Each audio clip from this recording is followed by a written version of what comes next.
December 1st, 2017, I woke up. I was 60 years and 33 days old, and for the first time in over 40 years, I was unemployed. And I was unemployed not at my desire, but at the company I worked for's desire. They gave me a really nice severance package. They gave me health benefits for 6 months. They gave me salary for 6 months. It was December, so I figured I'd start looking for a job in January. End of the year job hunts are pretty useless. So I did. I started in January and I looked for a job.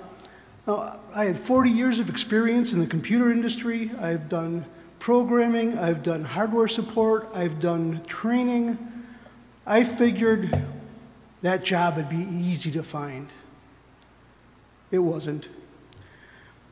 Then in February of 2018, I happened to watch a show called Returning the Favor. It's an internet show hosted by Mike Rowe, who you may have heard of from Dirty Jobs.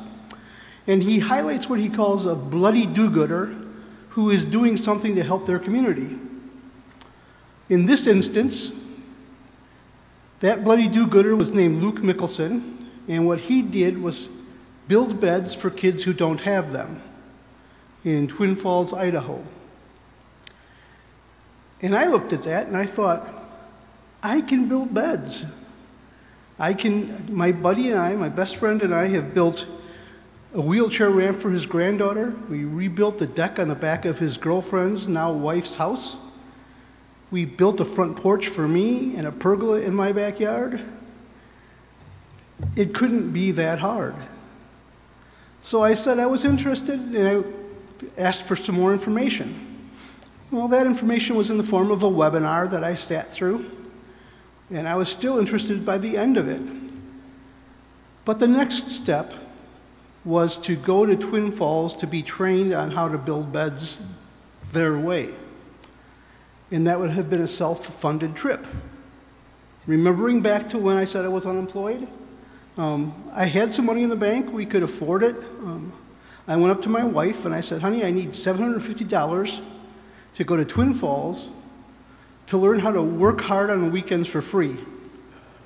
And she said, do you mind if I pray about it? Now, what am I going to say? No? We don't want God in this thing, so... and she's the one who prays before, and I'm one who prays after. I figure if I heard the event, if it was something I wanted to do, God would keep up. But she wanted to pray first. Anybody who knows my wife knows that that process could take weeks. So I knew better than to ask in the next 2 or 3 weeks what she was considering. It was a Thursday night. She came to me that evening, that very evening, and said, I think you should go. What can I do to help? So I flew off to Twin Falls on Friday, April 13th of 2018. Friday the 13th? Yeah. Does anybody remember April of 2018?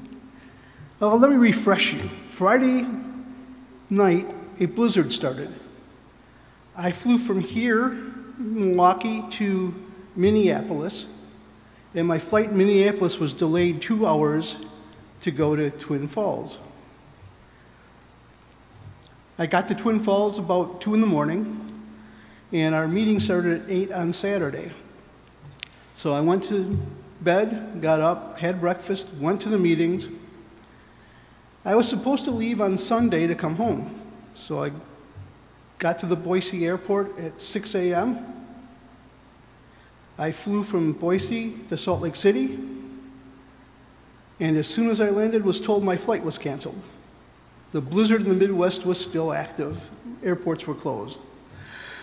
Okay, so what do I do? Well, I really wasn't planning on spending any more money, so I thought I'd spend the night in the airport. I have done that before. I've done that in Haiti. I've done that in really bad places.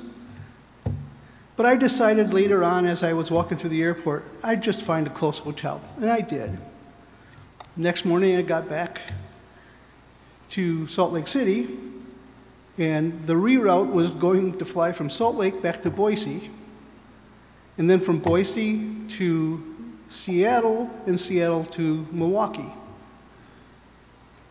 However, the time it took to get to Boise, my plane kept being delayed and delayed and delayed, and I figured I wouldn't make my connection. God had this one. The plane that I flew from Salt Lake City to Boise in was the same plane that was scheduled to go from Boise to Seattle. So they couldn't leave without me. It's a good thing. So I got home. I got home at 2 o'clock on Tuesday morning. My trip was now twice as long as I had planned, but I was unemployed, so I wasn't late for anything. I got home, and I immediately started writing letters to places telling them that I was doing this. One of the places I wrote was the Kenosha News. Now, they wanted to come and do a story. Fine, so they came up to my house.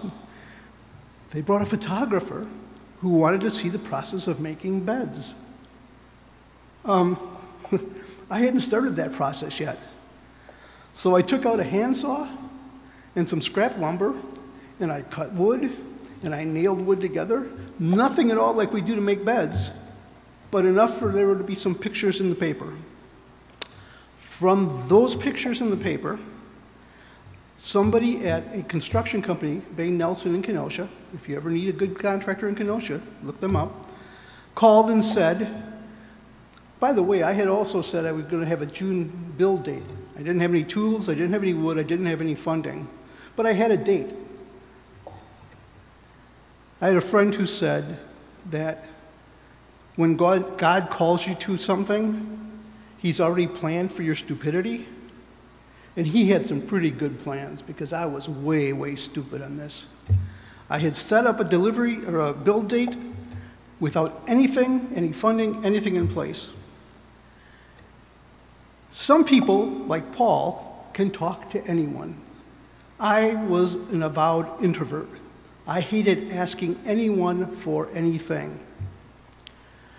My son has said that this has changed me because I'll talk to anybody about building beds and giving me money, and it's just something that I do out of hand right now.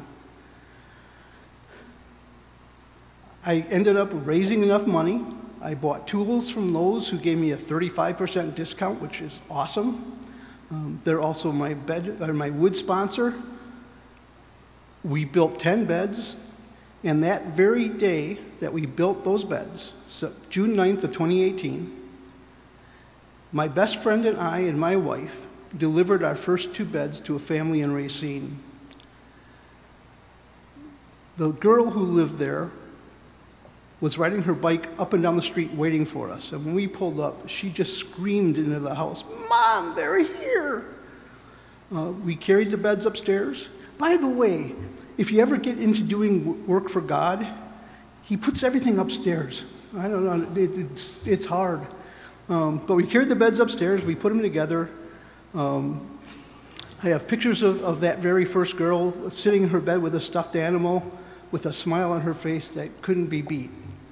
When I left there, I was just overcome. I was tired from building beds, I was overjoyed from delivering the bed, and I was humbled by what God had done in the past few months.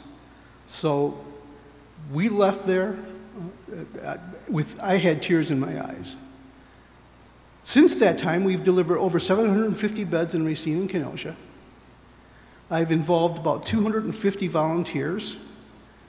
I've raised approximately $50,000 a year to build beds. And I'll tell you, it wasn't me.